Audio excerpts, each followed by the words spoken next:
स्वागत है आप सभी का इस बुलेटिन में। मैं हूं नीलू। करते खबरों की शुरुआत। बड़ी खबर इस वक्त नोएडा से आ रही है, जहां पर नोएडा में पुलिस और बदमाशों के बीच मुठभेड़ हुई, जिसमें 3 गोकशी करने वाले बदमाशों को पुलिस ने गिरफ्तार किया है। मौके से फरार 2 तस्करों को गोली भी लगी। बदमाशों के पास से 3 तमंचे बरामद किए गए हैं। तो नोएडा पुलिस और बदमाशों के बीच में यह मुठभेड़ हुई है। बताया जा रहा है कि नोएडा में पुलिस और बदमाशों के बीच मुठभेड़ हुई, जिसमें 3 गोकशी करने वाले बदमाशों को पुलिस ने गिरफ्तार किया। मौके से फरार 2 तस्करों को गोली लगी है। बदमाशों के पास से 3 तमंचे बरामद किए गए हैं।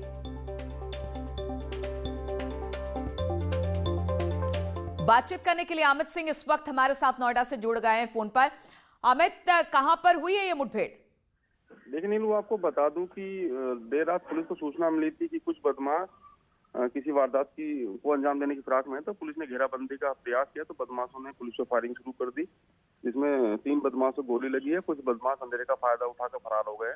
घायल बदमाशों को अस्पताल में भर्ती करा दिया गया। वहीं जो फरार बदमाश हैं उनके लिए कॉम्बिंग जारी है। आपको बता दूं, कुछ दिन पहले ग्रेटर नोएडा के किठोड़ी गांव में गोकशी की वारदात हुई थी। पुलिस गोकशी की वारदात को लेकर बड़ी संदिग्ध थी।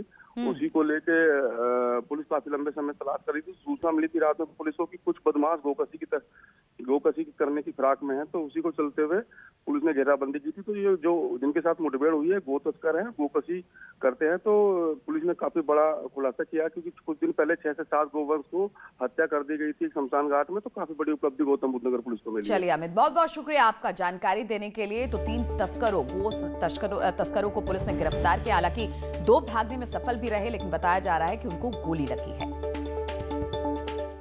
और प्रयागराज में लूट और हत्या के आरोपी आकाश पासी को पुलिस ने मुठभेड़ के बाद गिरफ्तार कर लिया, जबकि दूसरा आरोपी मौके से फरार हो गया।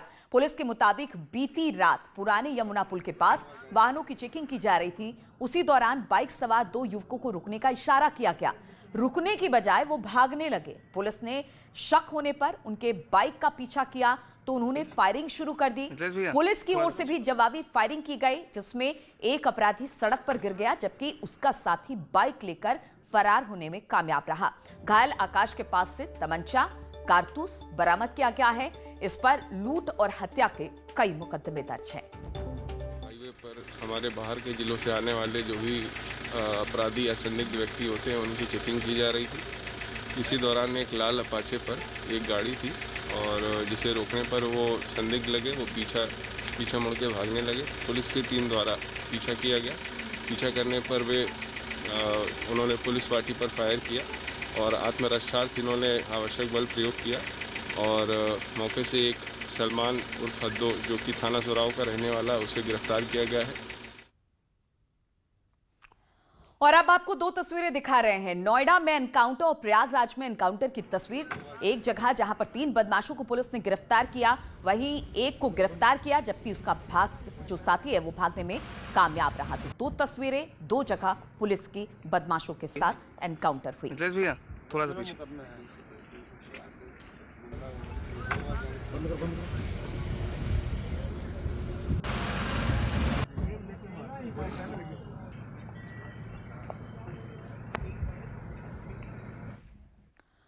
और देश के 4 राज्यों में बर्ड फ्लू की पुष्टि के बाद उत्तर प्रदेश में भी अब हाई अलर्ट जारी कर दिया गया है। मुख्यमंत्री योगी आदित्यनाथ ने पशुपालन विभाग को बीमारी के प्रसार पर नियंत्रण के लिए कार्य योजना तैयार करने के निर्देश दिए हैं। उत्तर प्रदेश के पड़ोसी राज्यों मध्य प्रदेश, हरियाणा के अलावा केरल और राजस्थान में बर्ड फ्लू का कहर देखने को मिल रहा है। अधिकारियों को हाई अलर्ट पर रखा गया है, ताकि अगर प्रदेश में एक भी केस सामने आए तो इसे फैलने से रोका जा सके।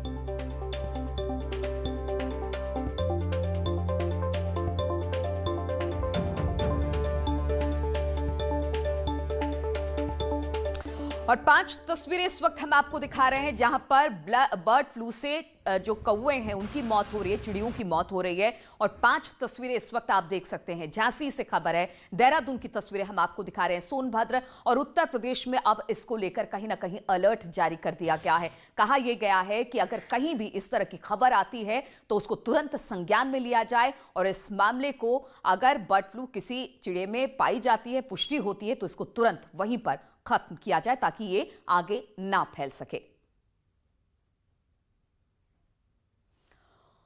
और बर्ड फ्लू को देखते हुए उत्तर प्रदेश सरकार ने संबंधित विभागों को एक अलर्ट दिया है और इसी बीच झांसी और सोनभद्र में कौवों की मौत से हड़कंप मच गया है।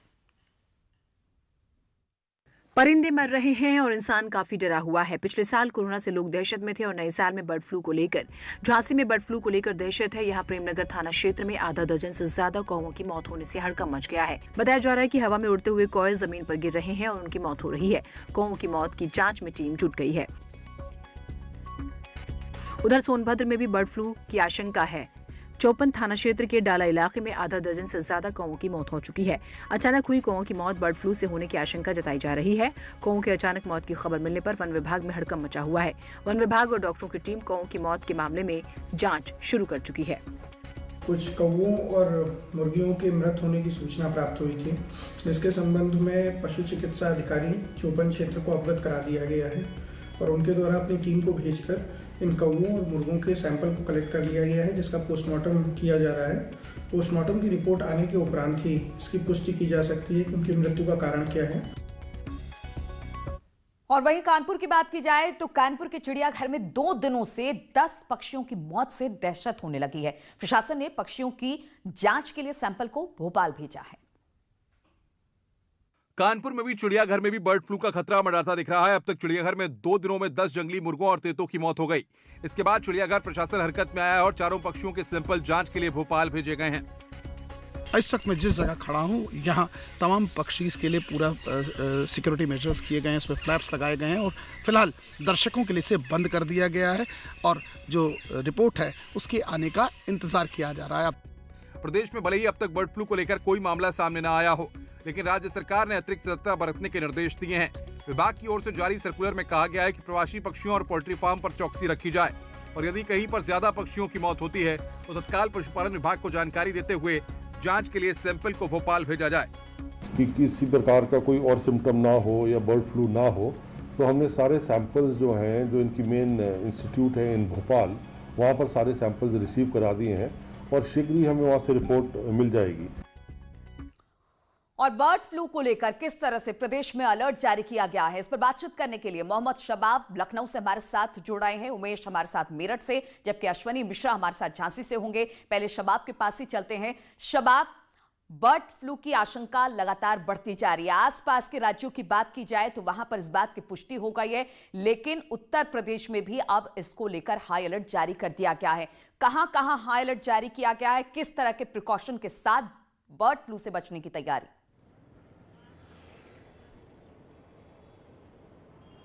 और देखिए, पिछले 2 दिनों से बर्ड फ्लू को लेकर के बहुत ज़्यादा चर्चाएं गर्म हैं। हालांकि गनीमत की बात यही है कि अभी तक उत्तर प्रदेश में एक भी केस बर्ड फ्लू का सामने नहीं आया है, क्योंकि जिन परिंदों की भी मौत हो रही है उनको पोस्टमार्टम के लिए रिपोर्ट के लिए भोपाल भेजा जा रहा है और वहां से रिपोर्ट आने के बाद ही इन जानवरों की, इन कौवों की कैसे मौत हो रही है इस पर क्लियरेंस मिल पाएगा। उत्तर प्रदेश में 3-4 प्रमुख जिले हैं जिन पर सबसे ज़्यादा फोकस है, जिनमें कानपुर है, सोनभद्र है, इसके अलावा तमाम झांसी के सटे हुए इलाके हैं जहां पर चीज़ों को देखा जा रहा है। यहीं से सबसे ज़्यादा कौवों की मौत का जो है वो मामले प्रकाश में आ रहे थे, जिसके बाद इनके शवों को जो है वो पोस्टमार्टम के लिए भोपाल भेजा गया है। फिलहाल एहतियातन जो है वो तमाम तरीके के दिशा निर्देश जारी कर दिए गए हैं पशुपालन विभाग की तरफ से। कहा यह गया है कि जहां से भी इस तरह की खबरें आएँ वहां पर तुरंत अधिकारी जो है मौके पर पहुंचें और चीज़ों का नियंत्रण देखें। लेकिन इन सब के बीच नीलू ये भी बात समझनी होगी कि अफवाहों का बाजार इस कदर तेजी से गर्म हो रहा है कि जो उद्योग, जो पोल्ट्री फार्म का बाजार है वो सीधे तौर पर चौपट होने की कगार पर आ गया है। जो चिकन का मीट 3 दिन पहले 190 से 200 रुपए किलो तक बिक रहा था, वो सीधे 130 से 140 रुपए किलो आ गया है। यानी कि 3 दिनों में अफवाहों ने जो है वो मार्केट को पूरी तरह चौपट कर दिया है। की दस्तक से ही और अफवाहों से ही इस वक्त काफी ज्यादा लोगों को नुकसान का सामना करना पड़ रहा है, खासतौर पर वो जो पोल्ट्री फार्म चलाते हैं। हमारे साथ उमेश भी मेरठ से जुड़े हुए हैं। उमेश, कोरोना ने लोगों को परेशान कर रखा था, अब बर्ड फ्लू की दहशत है। हालांकि कई राज्यों में इस बात की पुष्टि हो गई है, लेकिन उत्तर प्रदेश में अब तक इसकी पुष्टि नहीं हुई है। सैंपल को कुछ जगहों पर कौवे मारे गए थे, उनके सैंपल को भेजा गया है। जब वहां से रिपोर्ट आएगी तब इस बात की पुष्टि होगी। लेकिन फिर भी इन अफवाहों से कैसे निपटा जाए, प्रशासन की तरफ से किस तरह का अलर्ट? जी हाँ, देखिए, समूचे पश्चिमी उत्तर प्रदेश में बर्ड फ्लू को लेकर अलर्ट है। खास तौर से जो ज़िले हरियाणा राज्य से सटे हुए हैं उन ज़िलों में खास अलर्ट किया गया है। शामली में अलर्ट किया गया है, मुजफ्फरनगर में अलर्ट किया गया है, बागपत में अलर्ट किया गया है और मेरठ में अलर्ट किया गया है। पश्चिमी उत्तर प्रदेश के विभिन्न जिलों में अलर्ट किस कदर है इसका अंदाज़ा इसी बात से लगाया जा सकता है कि लगातार हर पक्षी पर निगरानी रखी जा रही है। मेरठ में इस वक्त अंडा देने वाली 6.5 लाख मुर्गियां हैं और उन सभी मुर्गियों पर निगरानी रखी जा रही है। और खासतौर से हस्तिनापुर वन सेंचुरी में जो प्रवासी पक्षी आए हुए हैं उन पर भी खास निगरानी रखी जा रही है। चिकन के दाम कम हो गए हैं, अंडे के दाम कम हो गए हैं। मैं इस वक्त एक चिकन की शॉप में ही खड़ा हुआ हूँ और यहाँ की तस्वीरें आप देखिए कि किस तरह से ये मुर्गी यहाँ पर रखे हुए हैं। लोग यहाँ पर आ ज़रूर रहे हैं लेकिन चिकन के दाम में गिरावट आई है। चिकन का दाम जो तकरीबन 180 से 190 रुपए प्रति किलो 2-3 दिन पहले था, आज की तारीख में चिकन के दाम 140 से 150 रुपए प्रति किलो हो गया है। वहीं अंडे के दामों में भी कमी आई है। अंडे की कैरेट जो 170 रुपए प्रति कैरेट के हिसाब से थी, आज की तारीख में वो तकरीबन 155 रुपए के हिसाब से हो गई है। हमारे साथ कुछ चिकन शॉप ओनर्स भी खड़े हुए हैं, उनसे बात कर लेते हैं। आप ये बताइए कि बर्ड फ्लू को लेकर के जो बातें फैली हुई हैं, अफवाहें भी काफ़ी फैली हुई हैं, कितनी गिरावट आ गई है आपके व्यापार में, कितनी मुश्किलों का सामना करना पड़ रहा है? काफ़ी मुश्किल हो रही है पर ऐसी कोई बीमारी का लक्षण दिखाई नहीं दिया अभी, बाकी काम सही चल रहा है। बिल्कुल अफवाहों का बाजार गर्म है। बर्ड फ्लू की पुष्टि अभी तक प्रदेश में एक भी जगह पर नहीं हुई है, लेकिन इसके बावजूद लोग बच रहे हैं मुर्गियां खरीदने से या फिर अंडे खरीदने से।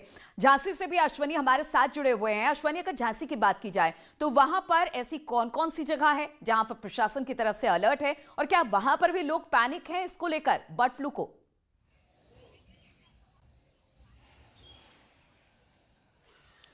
देखिए, पूरे यूपी के लिए झांसी से कल एक बहुत बड़ी राहत वाली खबर ये सामने आई थी कि जिस तरह से सुबह सुबह प्रेमनगर थाना क्षेत्र में 8 कौवों की मौत हुई थी, उसके बाद प्रारंभिक जब जांच कराई गई यहाँ की जो मंडली लैब है झांसी में, तो उनमें किसी भी कौवों में बर्ड फ्लू ऐसे लक्षण नहीं पाए गए। शाम को जिलाधिकारी ने पुष्टि करते हुए बताया कि ऐसी कोई भी बात नहीं है जिससे पैनिक होने की झांसी या यूपी में जरूरत हो।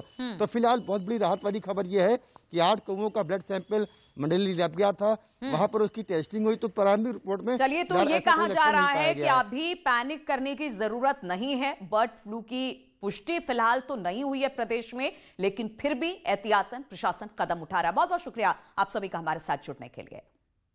और चित्रकूट में एसपी अध्यक्ष अखिलेश यादव कामतानाथ मंदिर जाकर पूजा अर्चना की। कामतगिरी पर्वत की अखिलेश ने भी परिक्रमा की। 2 दिन के दौरे पर हैं अखिलेश यादव। यहां पर बांदा महोबा के कार्यकर्ताओं से वो मिलेंगे भी आज। साथ ही कार्यकर्ताओं के साथ 2022 की रणनीति पर चर्चा भी अखिलेश की होने वाली है और आज एक प्रेस वार्ता भी अखिलेश कर सकते हैं। कार्यकर्ताओं से बताया जा रहा है कि अखिलेश जो मुलाकात करेंगे वो PWD गेस्ट हाउस में हो सकती है।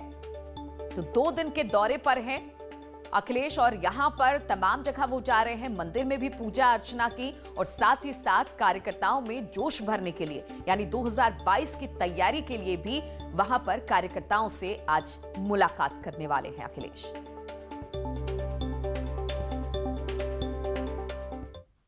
और रुकेंगे यहां पर छोटे से ब्रेक के लिए, बहुत जल्द लौटते हैं।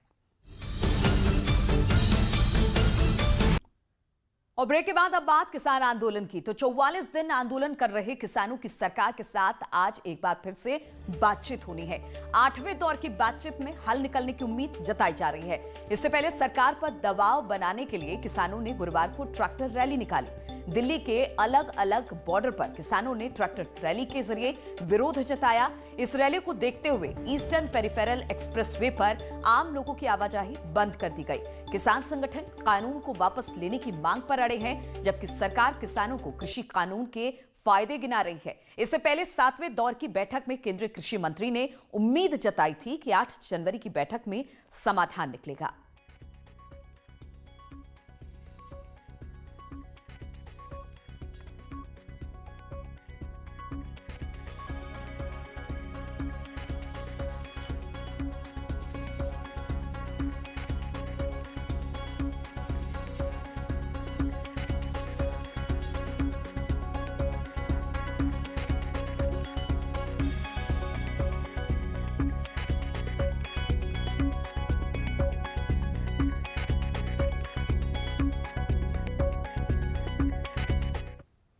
और कोविड-19 महामारी ने एक दूसरे पर निर्भरता की भावना को मजबूत किया है। इसी की बदौलत पूरा देश एकजुट होकर इस आपदा का मुकाबला कर रहा है। अब वैक्सीनेशन के ऐलान के बाद जरूरत है कि हम सब अपना सबसे बेहतर योगदान दें ताकि हम एक साथ इस वायरस को हराने की तरफ कदम बढ़ा सके। नेटवर्क की टीम इस मुहिम में हर कदम आपके साथ है।